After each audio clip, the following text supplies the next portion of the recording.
Les troupes russes poursuivent inexorablement leur avancée vers Kiev. 2 semaines après le début de l'invasion de l'Ukraine, les colonnes de chars ne se trouveraient plus qu'à une quinzaine de kilomètres de la capitale. En parallèle, la Russie continue ses bombardements, notamment sur les villes de Vinnytsia au sud-ouest de Kiev et Malyn à l'ouest. Face au déluge de feu, le président Zelensky insiste pour que les Occidentaux envoient au plus vite des avions de chasse à l'Ukraine, à commencer par les MiG-29 proposés par Varsovie. Une offre déclinée par les États-Unis qui évoque le risque d'une escalade du conflit. Sur ces images satellites, l'activité militaire en cours à Kiev et dans ses environs, ainsi que certains des dégâts causés par les frappes aériennes et les tirs d'artillerie.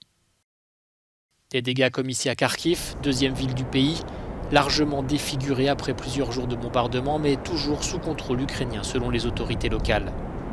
Ces attaques ont fait un nombre indéterminé de morts des deux côtés, dont de nombreux civils. L'ONU fait état de 474 Ukrainiens tués. L'Ukraine parle, elle, de 2000 morts, dont 41 enfants. Des enfants qui payent le prix fort de cette guerre. Un hôpital pédiatrique a été bombardé ce mercredi à Mariupol, dans le sud-est du pays, faisant plusieurs blessés. Le président ukrainien parle d'atrocités et appelle une nouvelle fois les Occidentaux à instaurer une zone d'exclusion aérienne. Ce jeudi, la diplomatie tentera de reprendre ses droits avec une rencontre annoncée en Turquie des chefs de la diplomatie russe, ukrainienne et turque.